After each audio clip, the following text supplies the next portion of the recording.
I know it's late, but thank you for being here.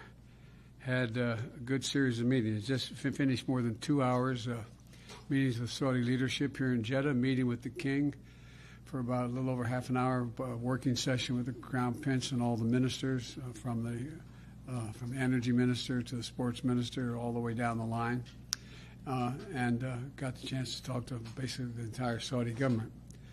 And thanks to many months of quiet diplomacy by the staff, we've accomplished some significant business today. First, as you saw this morning, the Saudis will open their airspace to all civilian carriers. That is a big deal, Not only symbolically, but substantively, it's a big deal. It means Saudi airspace is now open to flights to and from Israel. This is the first tangible step on the path of what I hope will eventually be a broader normalization of relations. Second, we concluded a historic deal that to transform a flashpoint at the heart of the Middle East wars into an area of peace. International peacekeepers, including U.S. troops, will leave Tiran Island in the Red Sea, where they've been for over 40 years, since the Camp David Accords. 5 American soldiers died on this strategically located island in 2020, and it's important to remember them today. Now, thanks to this breakthrough, this island will be open to tourism and economic development while retaining all necessary security arrangements and the present freedom of navigation of all parties, including Israel. Third, we agreed to work together to deepen and extend the Yemen ceasefire. And you know there's carnage in Yemen of late.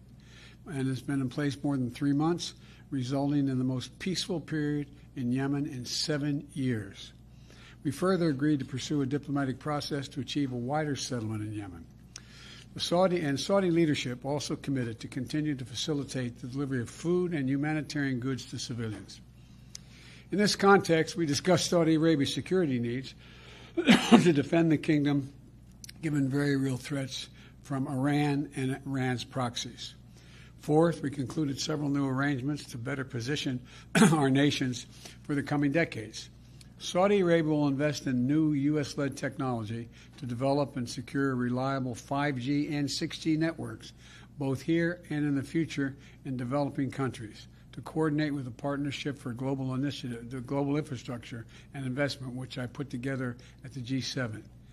This new technology solution for 5G, called Open RAN, will outcompete other platforms, including from China.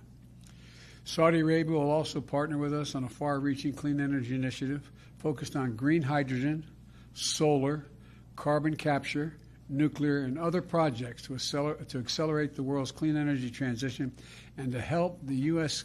clean energy industry set global standards. And fifth, we had a good discussion on ensuring global energy security and adequate oil supplies to support global economic growth. And that will begin shortly. I'm doing all I can to increase the supply for the United States of America, which I expect to happen.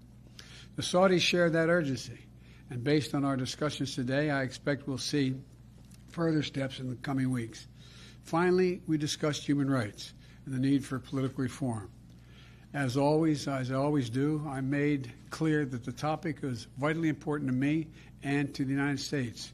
With respect to the murder of Khashoggi, I raised it at the top of the meeting, making it clear what I thought of it at the time and what I think of it now.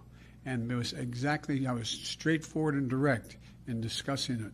I made my view crystal clear. I said very straightforwardly, for an American president to be silent on an issue of human rights, is this inconsistent with who we are and who I am? I'll always stand up for our values. So that's a quick summary of tonight's outcomes. Tomorrow, with 9 leaders from around the region, we'll have more. One thing we will discuss is the multi-billion-dollar commitment of the GCC to invest in the Partnership for Global Infrastructure Investment, which I announced at the G7 last month, to help address infrastructure needs of low and middle-income countries who don't have the wherewithal to borrow the funds to meet the needs of their people.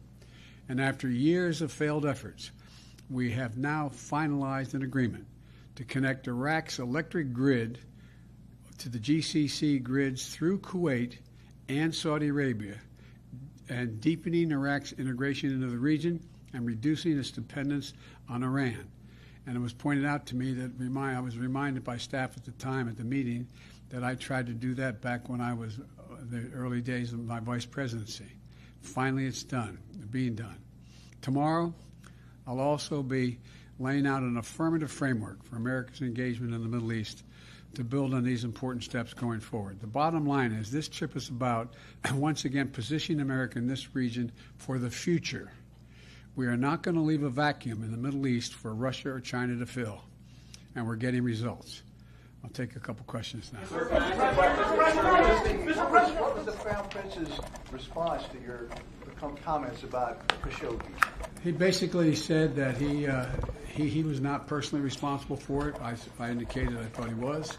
He said he was not personally responsible for it, and he took action against those who were responsible.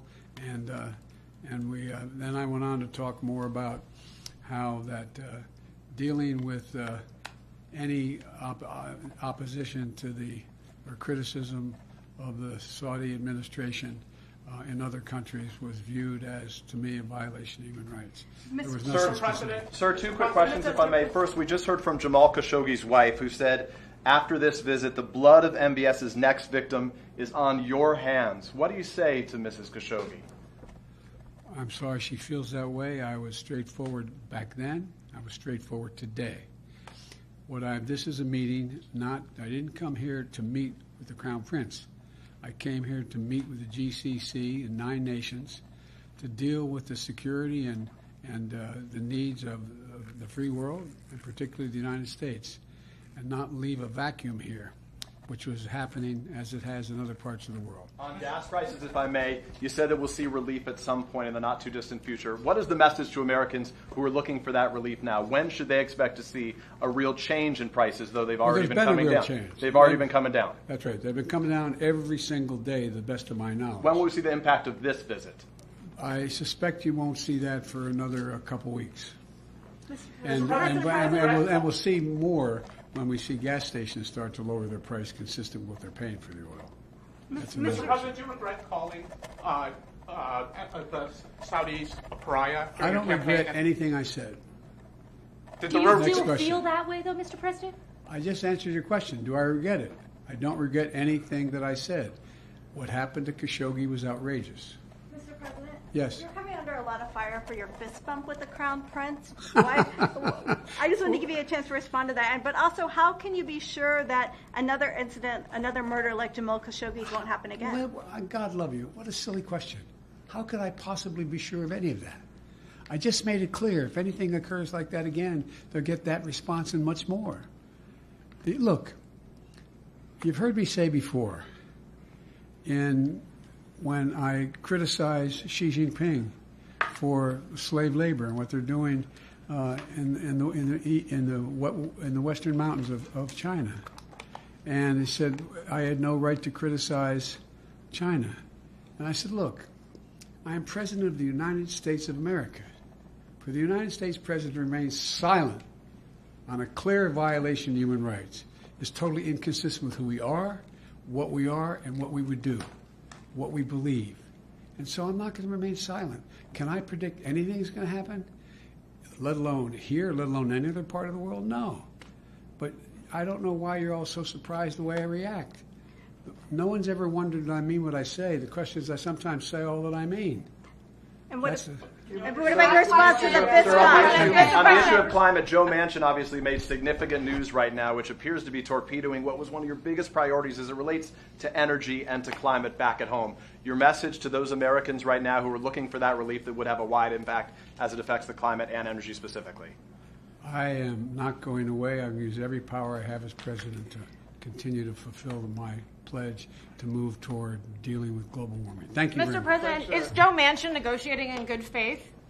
I didn't negotiate with Joe Manchin. I have no idea.